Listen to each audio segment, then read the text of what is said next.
Let me begin, Avril, Haines, with you, if I may. American intelligence these days has a justified reputation for being very good, having very accurately predicted what was going to happen in Ukraine last February. So much so that I remember this well, that people in Ukraine did not believe it. People in the West, in Europe, did not believe it. But you continued to press that that was, in fact, what was going to happen, and it did. So, what's going to happen next? Where does it look to you like the war is headed? Well, first of all, thanks very much, and it's a great honor, frankly, to be on the stage with all of the participants, including you, Fareed. I think we should be humble about, honestly, our capacity initially in identifying the threat. And, you know, even for ourselves, it took us a while to really adjust and absorb the fact that this was a real possibility that Putin was considering. And as we went out and we talked to our colleagues, obviously, in Ukraine, but also in the rest of Europe and around the world, we learned a lot from them and ultimately, obviously, came to the conclusion that this was real and continued to push on this issue. In terms of what's next, I mean, I think it's very much, the way we would say it is not a stalemate, but really a grinding conflict at this stage, where quite literally we're talking about hundreds of meters being fought over in the context of the front lines. And, you know, and I think very much, again, as President Zelensky noted in our own analyst note, is that during the winter, we expected the tempo essentially to be reduced to some extent. And we're watching, nevertheless, I think, some just brutal fighting on the front lines in this space. But I do think, in many ways, and you know, my Ukrainian colleagues, Deputy Prime Minister and others will have a better sense of this, but I think from our perspective, both militaries obviously have challenges. It will be extremely important for Ukraine to receive essentially military assistance and economic assistance moving forward in order for them to be able to continue to manage what they have been heroically doing. And on the Russian side, we see also significant challenges: ammunition, supplies, morale, exhaustion, some dysfunction in the leadership, and so on, things that are, I think, making it more difficult for the Russian military as well. But I think I'll leave it to that and let others. But I thought we might get the view from Ukraine, because it does seem to me that what Putin is doing now is he seems to have decided he cannot defeat the Ukrainian army, but he is going to try to crush Ukraine, to defeat Ukrainian civilians, as it were, by massive bombardment of, you know, civilian housing, power stations, water treatment plants. Can you describe for us exactly the nature of the devastation and what can Ukraine do? Can it manage to keep life going? So yes, Ukraine keep fighting and keep developing, and what we recognized during these 329 days, that we got a unique knowledge, and I think that you feel it, that we can, our army train to use military technology very quickly. We know how to use military tech on a battlefield, and we want to use this knowledge and we want to share this knowledge with the global world, as I think that it's a unique experience for Ukrainians, as we can maintain energy grid under the constant missiles attack. Our teacher provided a lesson for the children despite of the shelling. You know, our trains come in time 96%, and I think that it's unique knowledge, and I think that this knowledge can share with the global world, as global world will require the new skills, and Ukrainians during this war, I agree that it's another perspective and it's another look at the wartime, but still we can offer to the world new skills and new Ukrainians that are born in Ukraine right now. So that's why I think that it's something we can offer to the world and something that can attract foreign investment today, even during the wartime. So we are very grateful for the IFIs that provide us with financial aid last year, and President Zelensky noticed, and it helped us to keep macro-financial stability. But what we do next, we need to start this early recovery. And of course, we're not able, like a developed country, to provide some incentives for companies, but we're able to provide this new energy, we're able to provide these new skills that we get through this 329 days of the wartime. President Duda, it seems, it is striking to me how strong the West has been, and other parts of the world as well, in supporting Ukraine. Do you think that the response is strong enough? And more importantly, what everybody worries about is will it stay strong? Robert Gates and Condoleezza Rice wrote an article recently in which they said Putin's goal, his strategy, is that he will outlast the West. The West may be strong now, but it will start splintering as energy crises happen, as financial crises happen. Do you worry about that? First of all, I would like to thank you for your invitation, me to sit here in such a distinguished group of the participants of that panel, and with the Deputy Prime Minister of Ukraine, and in this very room with the First Lady of Ukraine, Olena Zelenska. Olena, thank you for coming.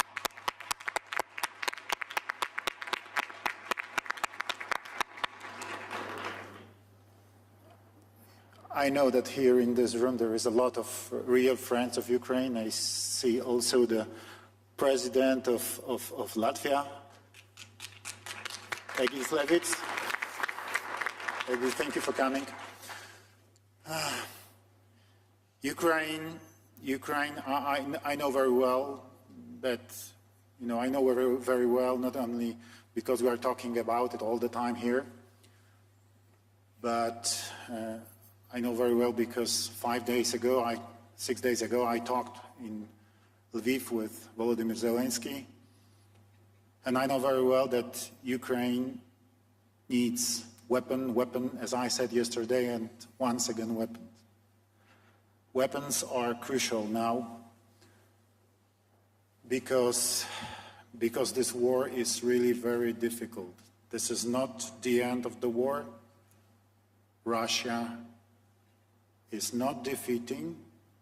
They are still Russians. They are still very strong. There is a lot of Russian soldiers in the front line, and we are afraid that they are preparing. Now they are preparing themselves to the new offensive in a few months, probably. So this is crucial to send now additional military support to Ukraine, especially modern tanks, especially modern missiles to defend Ukraine, but first of all to stop Russian offensive. And this is crucial element. Is it enough? This is the question. I'm afraid it's not. That this assistance we've just sent to Ukraine is still not enough. Ukraine needs more our efforts, needs more our aid, and we should mobilize ourselves to help them, because the situation is really difficult. And I'm afraid now it is, and it will be in a few, maybe months, maybe weeks, a crucial moment, next crucial moments of this war. And this moment will answer for the question, will Ukraine survive or not. I am a neighbor of Ukraine. I'm a president of Poland. Poland is, as you know, member of NATO and member of European Union. We understand Ukrainians. We know that they really want to be members of the Western society, members of the Western political community, members of the Western security zone, security area. So they want to be members of European Union, they want to be members of NATO, but first of all, they have to survive. They have to maintain their country, they have to maintain their sovereignty, they have to remain free, and now this is crucial, we have to help them. They want to have democracy, and we are members of democratic countries.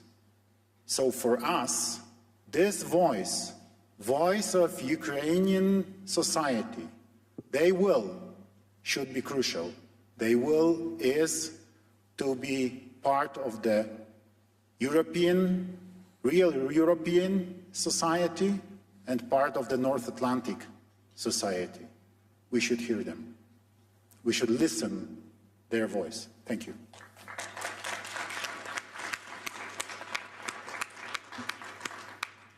Krista, there are two deputy prime ministers on the podium, so I hope you don't mind, Krista, if I call you Krista. How would you respond to this question? Do you worry about the staying power of the West? So the short answer is, of course, it would be stupid and naive not to. But I think we're going to do it. And I think, of course I worry. I am ultimately extremely confident. And I'm extremely confident first and foremost because of the magnificent, magnificent job Ukraine is doing. We saw President Zelensky just now. I think it's right for all of us to honor Olena Zelenska, who is here with us, and of course Yulia, and the people of Ukraine. And, President Duda said something very important, many important things. One was we need to listen to the Ukrainians. And Yulia said it too. We need to get out of a mindset, which I think a lot of us had when the Soviet Union first collapsed, of like we were the smart guys and they weren't such smart guys. I also apologize to the Latvians for this attitude. And we need to realize there's a lot we can learn from what Ukraine is doing right now. And that is ultimately the reason that I think we should have a lot of confidence. I think Ukraine is teaching all of us, again, the true strength of democracy. Something that in good times, it's easy to not think about that much, Fareed.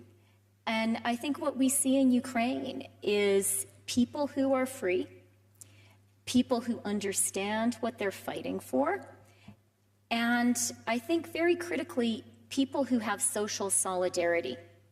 It is so important that President Zelensky is there, that you have millionaires, multimillionaires, and their sons and daughters in Ukraine and on the front line. This is a fight of the whole country. So that's the first reason I'm confident.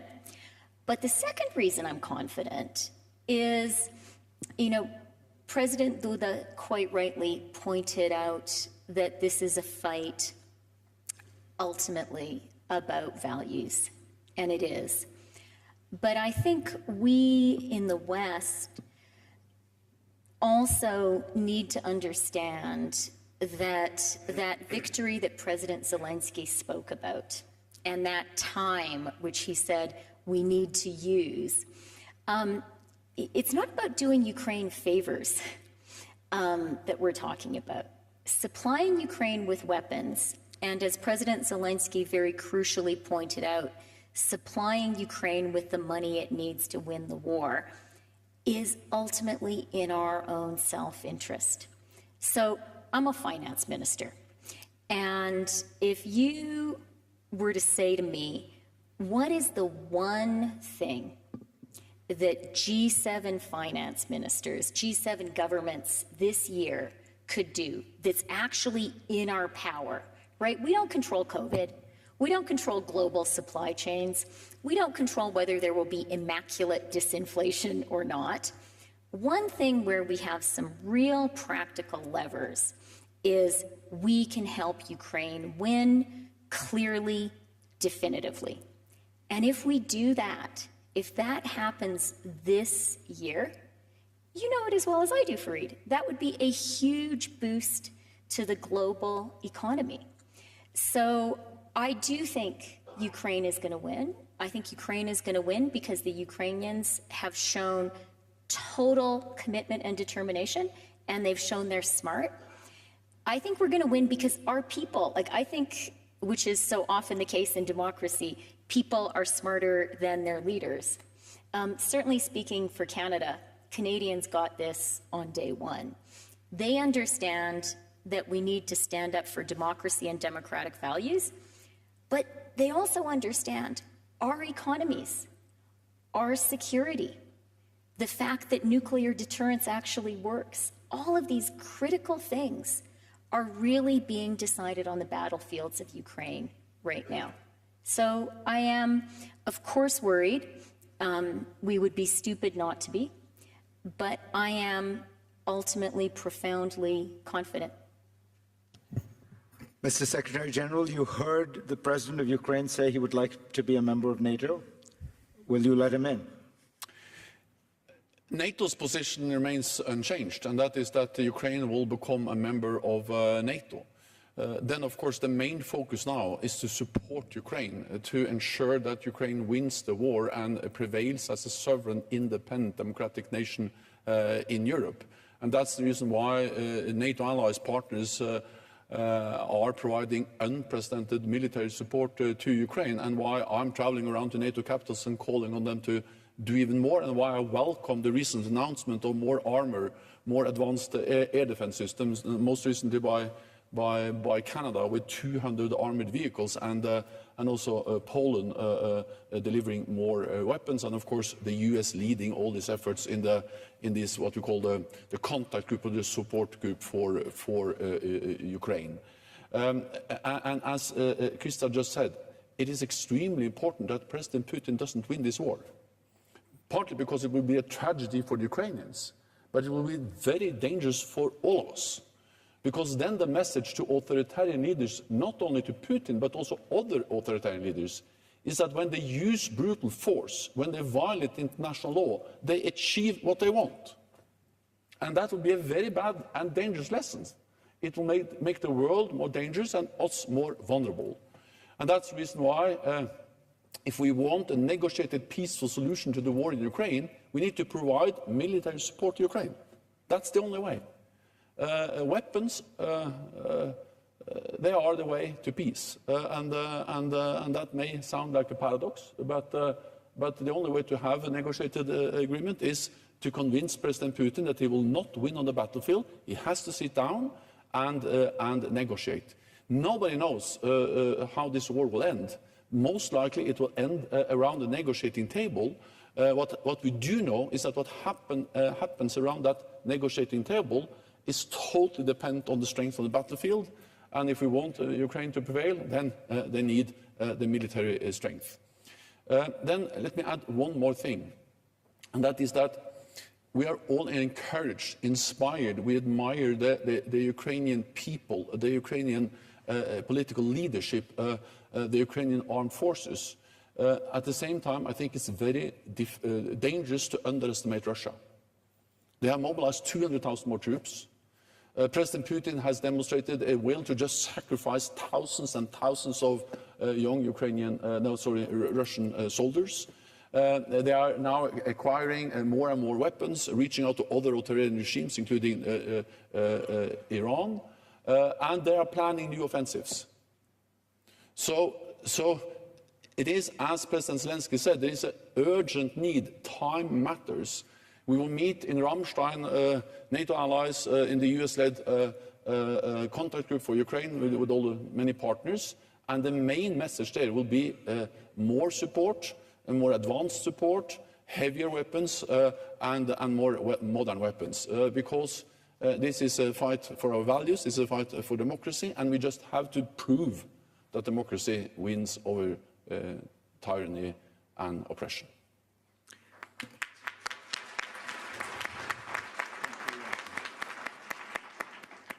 Avril, you are President Biden's senior-most representative here at Davos. What would be your message in the context of what President Duda and the Deputy Prime Minister of Canada and the Secretary General of NATO said? What would your message be to Ukrainians about what America will do to help the Ukrainians? About what? What the United States can and will do to help Ukraine? I mean, so I'm the intelligence community and I don't do policy, but obviously President Biden and the United States have allocated hundreds of millions of dollars, weapons, and in fact billions of dollars in support for Ukraine. And honestly, I mean, I think maybe one way to think about it is on top of everything else that's been said about the impact for the world in the event that Ukraine does not succeed, are a series of other things. There is clarity about the fact that, honestly, the conflict in Ukraine has global implications beyond the rule of law, beyond even the values piece, all of which I would prioritize in many respects, but for economic implications, it has consequences for us in thinking about the strength of our alliances. It has consequences for us in thinking about how it is that we're going to manage crises in the future, where we have actors that violate the rule of law and the charter and the order that we have set up. It also has consequences from a proliferation perspective, which is to say that the nuclear saber rattling that Russia has done is another message that's been sent to other countries in this context. I think there are many who are watching what happens in Ukraine, and it will affect how they address conflicts in the future. So I think there's just no question that it is in all of our interests to support Ukraine as much as possible. I think Deputy Prime Minister of Canada said it exactly right, which is to say that yes, we do want to support Ukraine for Ukraine because we're watching what they're going through and we want to be there for them, and the heroic actions that they've taken are extraordinary, but we're not doing it just for Ukraine, we're doing it also for our self-interest. And there are a series of ways in which you can look at this to recognize the implications for our foreign policy, our national security collectively moving forward. You know, the Ukrainians are asking for more and more advanced weaponry, longer range. Do you think the administration is likely to move forward on some of those requests? Again, I'm sorry, I just can't speak for the policy community in this scenario as the intelligence officer, but I mean, I have seen, obviously, the president and his national security cabinet in the policy space continue to move forward on a variety of requests, and I think that will continue. President Duda, you talked about how you believe how urgent and important it is to act now.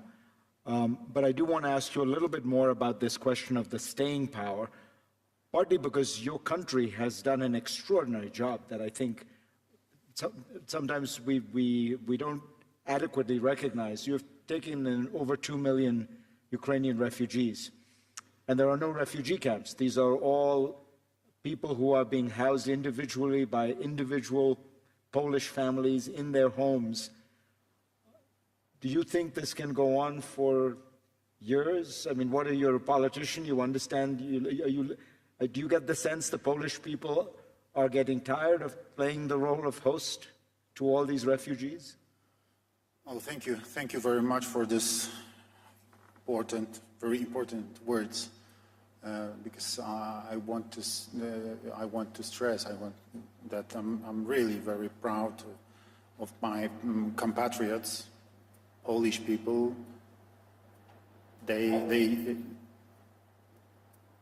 they didn't need any encouragement to go to the borders to help Ukrainian refugees. We call them Ukrainian guests because they are our neighbors and guests.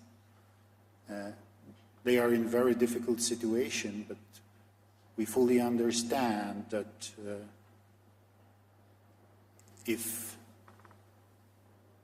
there is anything we can do for defenders of Ukraine, for Ukrainian heroes who defend Ukraine every day, for those fathers, brothers and sons,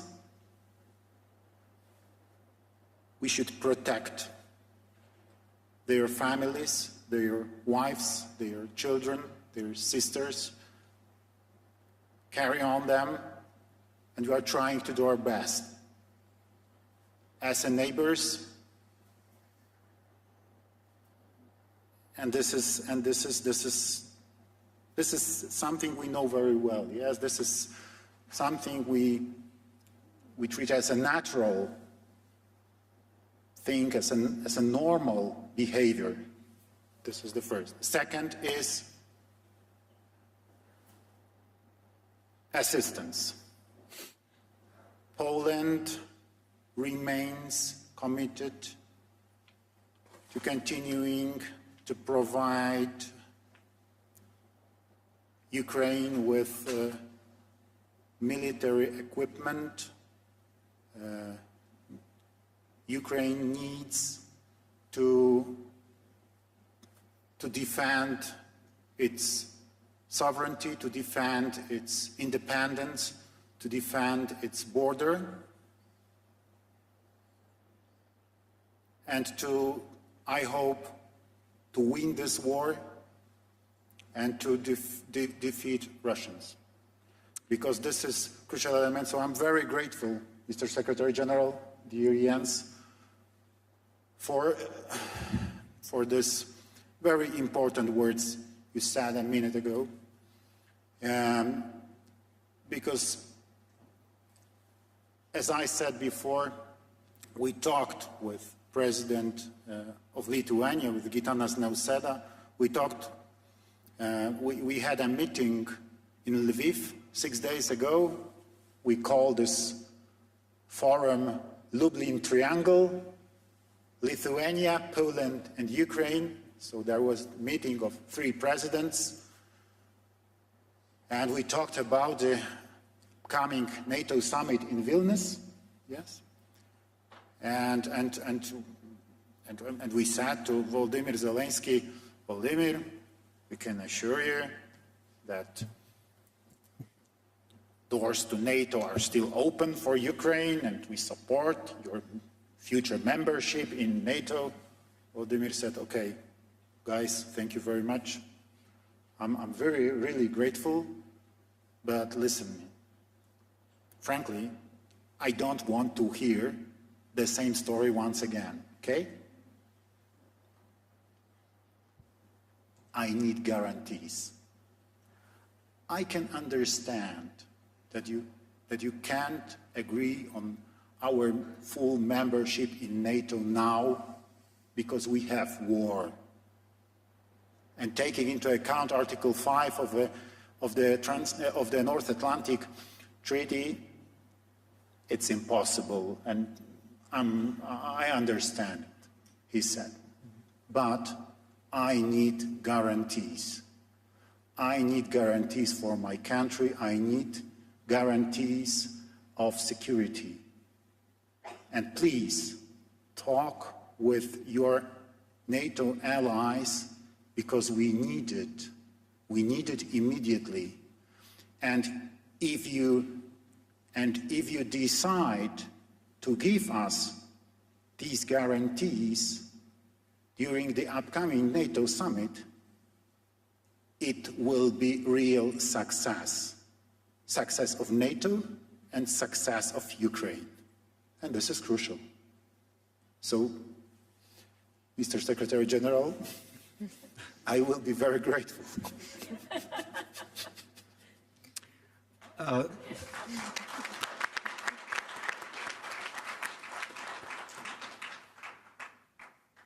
Yulia, can I ask you to give us a sense of you must have given some thought to what will it cost to rebuild Ukraine? Looking at the devastation, we look at the photographs and the video, and it's like something out of World War II, because I really don't think we have seen the targeted destruction of cities in quite this way. People sometimes refer to the Russian bombing as indiscriminate bombing. I don't think it's indiscriminate. It is discriminate, it is targeted precisely at civilians, at civilian infrastructure. It is designed to destroy civilian life. When you think about this problem, because you are likely to inherit it, how help us understand the scale of what you're thinking about? Okay, I will. So I want to tell that Ukraine are fight on two fronts. One is a military one, another one is economic front. And if we speak about numbers and figures, so if you look at the World Bank estimation, on September, the number was 350 billion US dollars, but now we estimate that it might be up to 1 trillion. As you know, every day our energy grid under the massive missile strike. So every day we get another damages. That's why it's so important to find a way to supply us weapons, to give us guarantees, to help us, and with contribution, that is contribution to the victory, for the victory, to find a way how to obtain the victory, get the victory in the nearest year, this year, let's say like this. As I think no one doubt that Ukraine will win this war. I think no one doubt. The question is that the question that was raised by the president. We shortage of time. That's why we need right now to collaborate with each other and to find a way how to supply us more weapon, anti-missile system, heavy weapon, tanks, just to speed up our victory. Because every day brings more damages, and it means that exactly on the second day of the victory, we will come to our allies and will ask for finance the rebuilding of Ukraine, and it will cost more than it might cost right now. But that's why it has a huge impact on economic globally, and that's why it's so important from economic point of view to find a way, sanction policy, weapon supply, and policy and the help of our allies in financial support right now, just to put like a goal, like an aim, to get the victory during this year. Krista, you're a money person. This is a challenge for the West at a time when deficits and debt loads are high. Will it be possible to provide Ukraine with the kind of assistance on the scale it needs to rebuild? Well, before we get to rebuilding, we have to support Ukraine in its fight, and we have to support Ukraine to victory. And I do want to emphasize something that Yulia said about the economic battlefield. And I think she's exactly right. The weapons, absolutely essential. But one of the remarkable things happening in Ukraine right now is it is a functional state. As Yulia said, trains running on time 96% of the time. When President Zelensky went to Kherson, liberated Kherson, one of the first things he said is, now you will get your pensions, and we're going to pay you all the pensions you didn't get when you were under occupation. I think we cannot underestimate how important Ukraine's continued existence as a functional state is to the winning of the war. So we need to get the money now. And it's remarkable, Yulia, bravo, that you guys have been doing it. And we need to continue to support that effort. We heard, I think, from Yulia thanking the international financial institutions, but we need to keep going. Ukraine needs an IMF program. We should make meaningful progress there in the first quarter. And The countries here need to continue to provide support. You spoke, Fareed, and you're absolutely right about being sure that there's public buy-in. So I'll tell you one thing that we did in November, which is Canada issued Ukraine sovereignty bonds.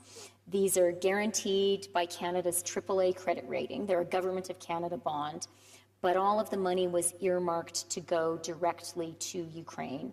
We issued $500 million worth of sovereignty bonds, and they were sold out in less than 2 weeks. The Central Bank of Poland bought some of those bonds, so thank you very much, Pane Presidente. And, you know, I think we as democratic Western leaders need to also be, you know, President Zelensky is doing a great job of making sure that our people understand the importance of this fight. I think we also need to be doing that job, and we need to be sure that we are talking, you know, in my case with Canadians, about why this matters. And I actually find they tell me why it matters, but I need to give them opportunities to be part of this fight. And I want to quickly pick up on one thing that Avril said that could kind of get missed, I think, in the flow of all the things we've been talking about, which is the nuclear deterrence point. And I think this is one element, you know, when we talk about the benefits that we get from a Ukrainian victory, one of them that I think we have to really be mindful of is what a Ukrainian victory would mean and what a Ukrainian defeat would mean for nuclear weapons and nuclear proliferation in the world. Because I think if Ukraine were to be defeated, then what that tells you is no matter how much you want your sovereignty, no matter how united you are as a country, no matter how prepared you are to fight, if you are fighting a bigger country that has nuclear weapons, you're going to lose. And think about the message that sends to smaller countries around the world. I think an extremely dangerous one. And so from my perspective, that is yet another reason that in supporting Ukraine, we are supporting our own economic well-being and also our own security. Avril, let me pick up on that, but on something more specific. I think we all know that the elephant in the room with regard to the consequences of a Russian victory are the fear that it would signal to China that it was permissible, acceptable, or it would come at low cost for them to invade Taiwan. Take us through your intelligence judgment of what the effect of a Russian victory would be on China. Yeah, I mean, first of all, let me apply what was just said about the nuclear saber rattling in relation to China. So we've indicated in our annual threat assessment that among the things that we're seeing is China engaging in a pretty extraordinary expansion of their nuclear program. And I think one of the things that we look at is essentially what is the lesson that they're learning from the consequence of the conflict that we've seen and in this space. And you know, our assessment would be that basically it has caused them likely to just confirm their own view that this is critical as a deterrent and that they can use that program effectively in order to do the kind of nuclear saber rattling that we've seen Russia do in this context. So that's kind of one piece of the puzzle.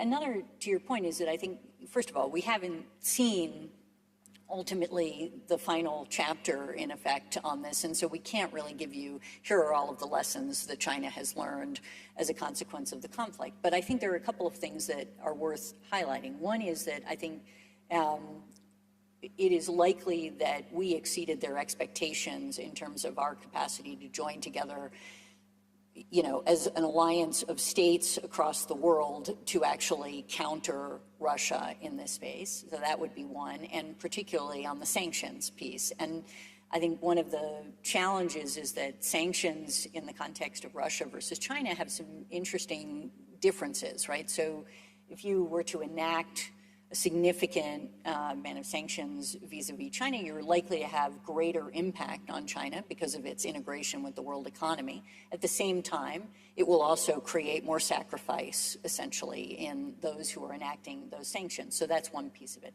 Another, I think, is the export control piece. We've really, export controls are used in a pretty remarkable way during this conflict, and they've been quite effective, so far as we can tell, and targeted in their impact, and they've been done as a coalition, which I think is another aspect of it that's important for countries that concern themselves with disadvantaging their own businesses in the context of export controls. And so that's another, I think, thing that China is likely watching, and we see both China and Russia doing a lot of thinking, as they have in the past, about how do you effectively create a system that provides you with greater resilience so that you can counter the actions of those sanctions. But I would say one of the things that is remarkable is the way, I think, in which the coalition of states that have enacted sanctions have been capable of kind of watching how the evasion has been operating on Russia's side and adjusting as a consequence,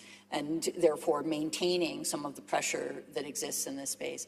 Another issue that they're almost certainly watching is the kind of information war that Russia is waging, and trying to think through how it is that that goes. And I think we've also seen, China ultimately, in our view, engage in a number of activities that are supportive of Russia, and yet not coming out explicitly in support, and feeling a little bit uncomfortable about where that puts them in these spaces. So I mean, there's a number of things that we could continue to go down the road of, and certainly there's military kind of lessons that they're undoubtedly learning. And among the things that would seem most likely is that you really want to overmatch, essentially, in this context, and have a quick conflict, as opposed to allowing effectively the world to come together to provide assistance and to help in these spaces. But I think it is still a story to be told as we kind of watch this move forward. Secretary General, can you give us an update on where things stand with Sweden and Finland's accession to NATO? It does appear from the outside that the Turks are simply blackmailing NATO, or Sweden in particular. It feels like a bargain where they just keep asking for more until they get, because they know at the end of the day they have leverage right now. It feels inappropriate for NATO to have to behave like this. It looks more like a bazaar. Well, I'm confident that Turkey will finalize the accession process for Finland and Sweden. I cannot tell you when, but I'm confident for several reasons. First of all, Turkey was one of the NATO allies that at our summit in Madrid in July last year actually decided to invite Finland and Sweden to become members of the alliance.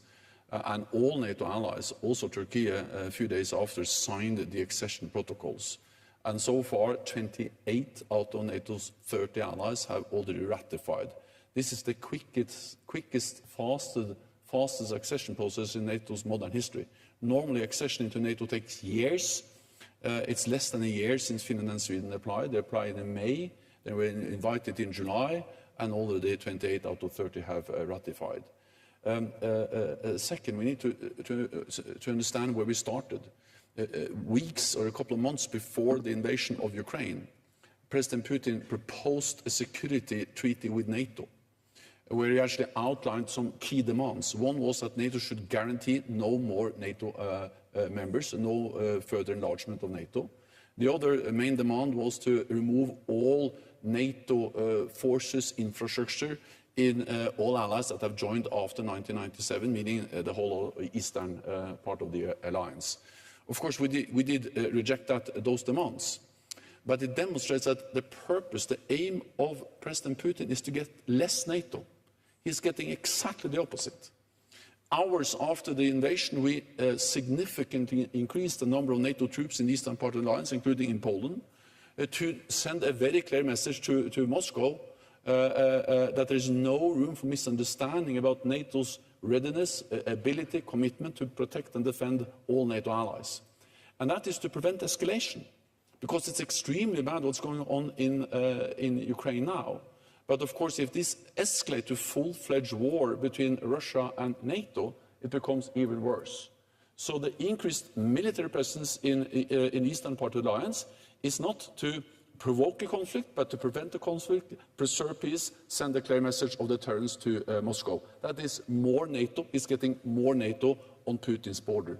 The other thing is that Finland and Sweden applied because of the threats he conveyed.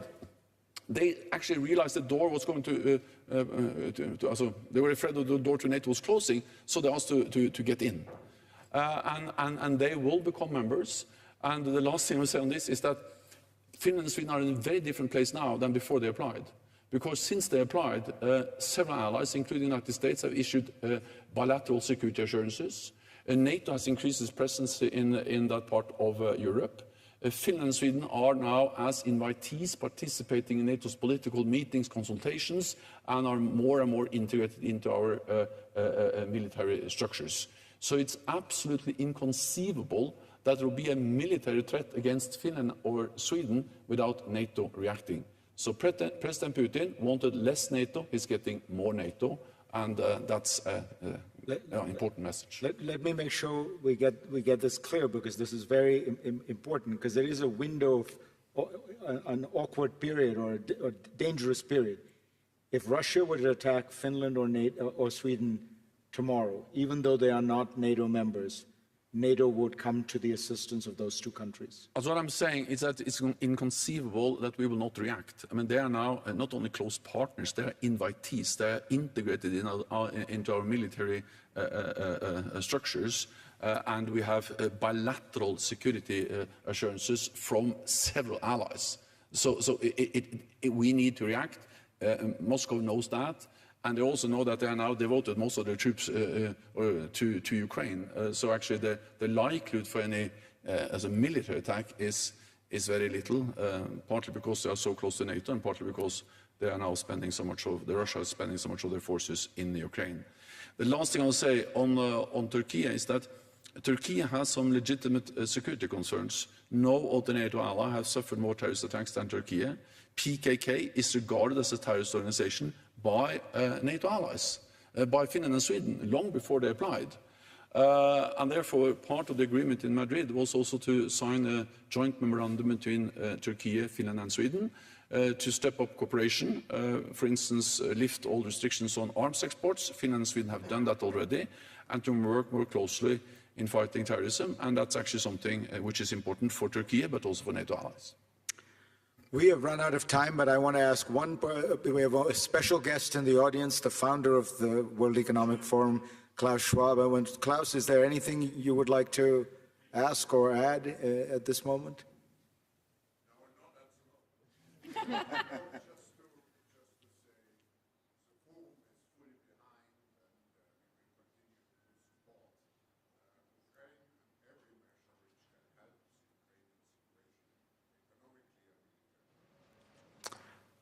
the moment. And we have seen that support. Klaus Schwab, thank you so much.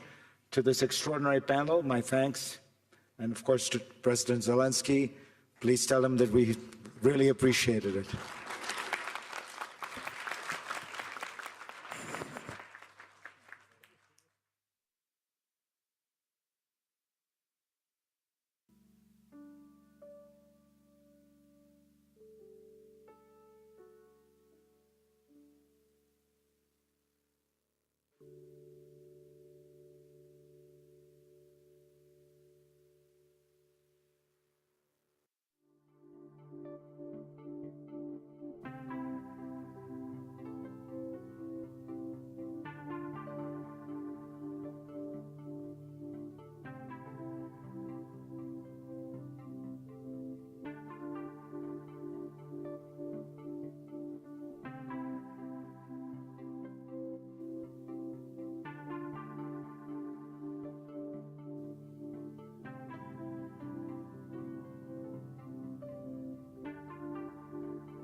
Find these things, but my heart is riding on your wings.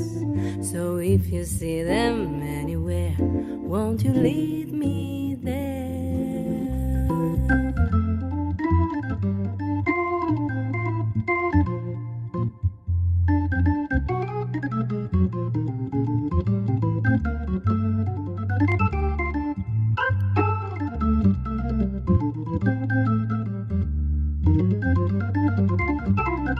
you.